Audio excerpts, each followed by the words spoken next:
और हमने 2 एकड़ जमीन सन 2008 में संजय सूर्यभान ढाबरे और अविनाश सूर्यभान ढाबरे, इनसे 2008 में 2 एकड़ जमीन खरीदी थी, दोनों से 1-1 एकड़। इनको दोनों को अपने हिस्से में 59 जमीन मिली थी, है ना, 1.5 एकड़ के करीब करीब। 1.5 एकड़ में से इन्होंने 1-1 एकड़ हम यानी दोनों भाइयों ने हमको बेची 2007 सातवें महीने में, और 2008 के जनवरी महीने में 29/1 को हमने रजिस्ट्री किया। उसके बाद में 7/12 में जब नाम चढ़ाने की बारी आई तो उनका ऐसा बोलना था कि अभी हमारा वाटनी पत्र नहीं हुआ है, तो जब वाटनी पत्र हो जाएगा तो 7/12 में आपका नाम चढ़ेगा करके। बहुत सालों तक बार बोलने के बाद में वो 7/12 में नाम चढ़ाना टालते रहे, और 2019 में उनका वाटनी पत्र हुआ। 2019 में जब वाटनी पत्र हुआ तो मेरे पास में आए, मेरी उनसे बातचीत हुई। मैंने बोला आप वाटनी पत्र चढ़ा दो करके, वाटनी पत्र पे नाम चढ़ा दो, ये 7/12 पे नाम चढ़ा दो करके। तो उन्होंने फिर टाल मटोल किया। ऐसी करते करते उन्होंने 5 साल और निकाले उन्होंने। आखिरी मैंने 15/5/2025 को तलाठी के पास में और नायब तहसीलदार के पास में एप्लीकेशन किया 7/12 पे नाम चढ़ाने के लिए। तो नायब तहसीलदार ने तलाठी को बोला कि इनका नाम चढ़ाने के लिए 7/12 पे आगे की कार्यवाही करो। तो वो जो मैडम है वहाँ पर, नाम है प्रियंका राउत तलाठी, उन्होंने उसको 3 महीने तक उस एप्लीकेशन को दबा के रखा। और दबा के रखने के बाद में अभी 26/7 को पेपर में एक एड आई, दैनिक भास्कर की। उसमें एक एड आई, उसमें वही जमीन जो हमने ली हुई थी उसी को बेचने के लिए संजय ढाबरे ने अपनी लड़की ओशिन ढाबरे को 2024 में उन्होंने उसको पावर दिया कि इसको रीसेल करने के लिए उसको पावर दिया उसको। और उसने आशुतोष पालीवाल नाम के एक भूमाफिया है, उसको उन्होंने बयाना किया, टोकन किया उसको।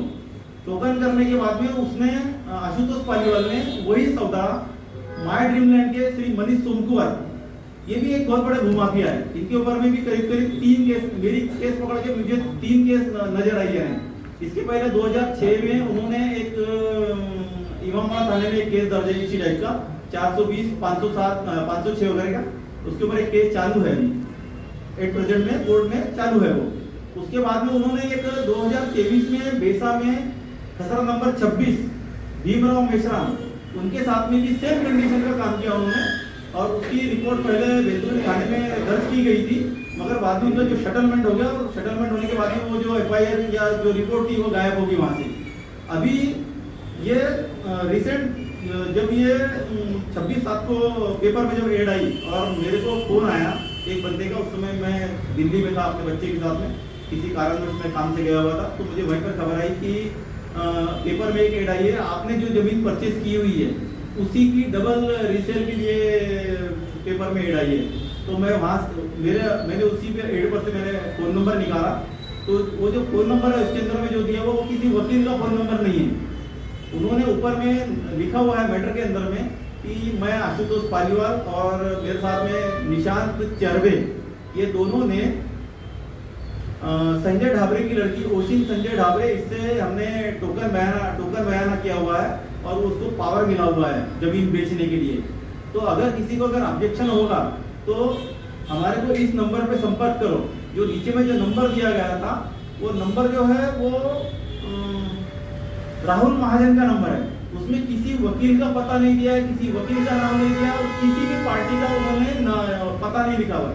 पते में जैसे लिख दिया हुआ है कि वर्धमान नगर प्लाट नंबर 2। अब वर्धमान नगर कई किलोमीटर में फैला हुआ है, 2-3 किलोमीटर के सराउंडिंग एरिया में फैला हुआ है, उसमें हम किसको ढूंढेंगे वहाँ। तो फिर हमने उस नंबर पे जब संपर्क किया, कि जब नंबर पे संपर्क किया तो उसमें से वो बोल रहा है कि मैं राहुल महाजन बोल रहा हूँ करके।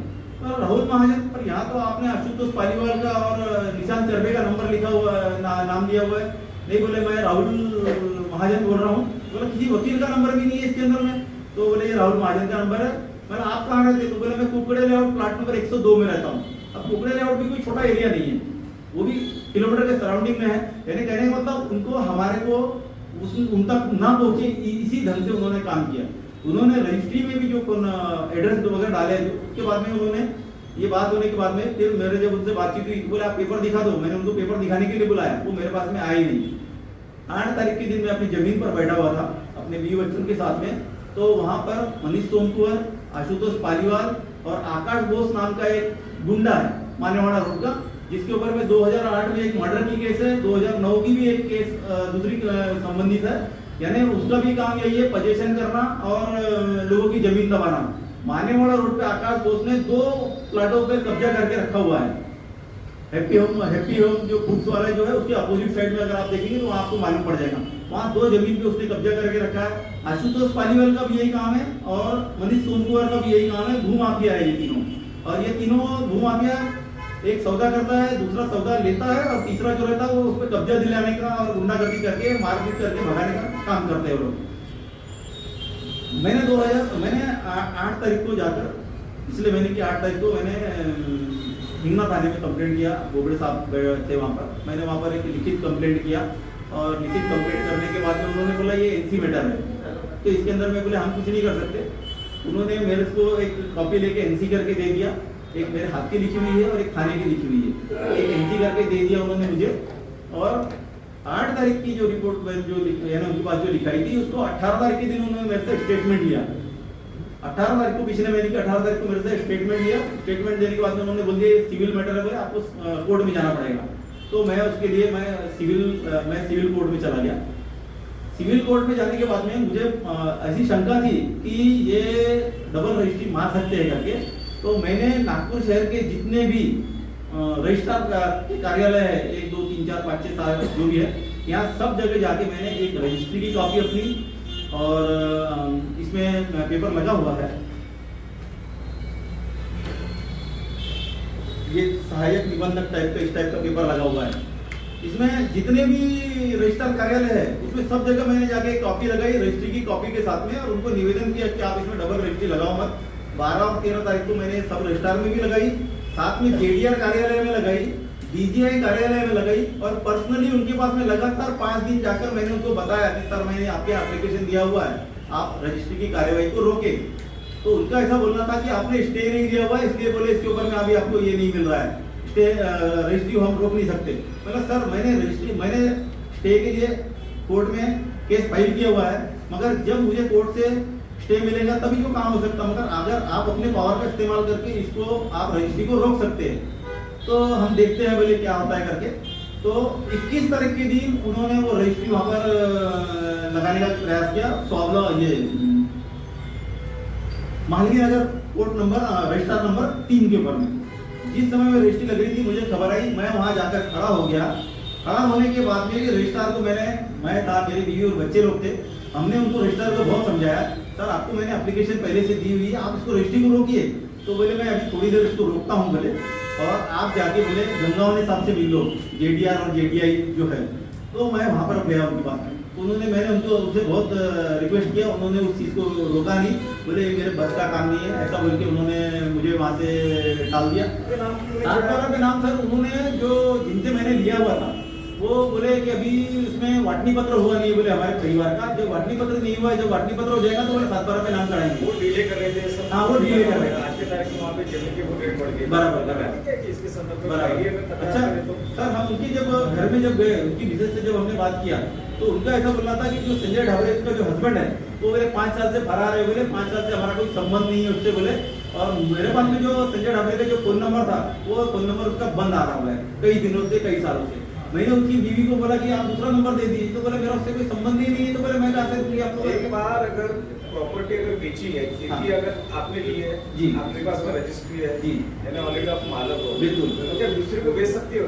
बेच सकते हैं? बेच तो सकते नहीं सर, मगर उन्होंने किया, और लेने वाले ने इसलिए लिया क्योंकि क्या किया उसने, जमीन तो करोड़ों रुपए की हो गई हुई है, मगर उसने क्या किया कि वो संजय ढाबरे की जो लड़की ओशिन ढाबरे को उसने सिर्फ सर 5 लाख रुपए दिया, 1 करोड़ 20 लाख रुपए में सौदा किया। सिर्फ ओशिन ढाबरे को सिर्फ 5 लाख रुपए दिया। 35 लाख रुपए जो है वो आशुतोष पालीवाल ने लिया जिससे टोकन किया हुआ था, और आशुतोष पालीवाल और वो ओशिन ढाबरे ने मिलकर वो सौदे को पलटाया मनीष सोमकुवर को 1 करोड़ 20 लाख रुपए में। उसमें रजिस्ट्री में ये लिखा हुआ है कि 40 लाख रुपए दिए गए हैं, और बाकी के जो पैसे हर महीने में 10 लाख के पीडीसी चेक दिए हुए हैं जो 2026 की जुलाई तक के लिए है। इसमें उनकी एक रजिस्ट्री की कॉपी जो उन्होंने नई रजिस्ट्री मारी है उसकी ये कॉपी लगी हुई है। इसके अंदर में सारा डिटेल है और बहुत लंबी चौड़ी उन्होंने रजिस्ट्री बनाई है और बहुत कुछ इसमें लिखा है। अगर आप आप अपनी रजिस्ट्री बताओ ना, आप अपनी रजिस्ट्री बताओ। मेरी भी रजिस्ट्री है सर, आपके पास जो लगी है उसमें नहीं, मेरी आप बताइए ना, आपको बताइए ना। ये देखिए ये मेरी रजिस्ट्री है।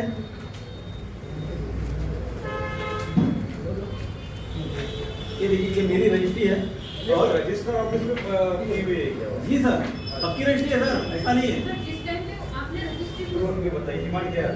सर हमारी डिमांड यही है कि जो डबल दूसरी रजिस्ट्री लगी वो रजिस्ट्री कैंसिल की जाए और पुलिस वालों ने उनके ऊपर में कार्रवाई की जाए। मनीष इन लोगों के ऊपर में पुलिस ने कार्रवाई करना चाहिए।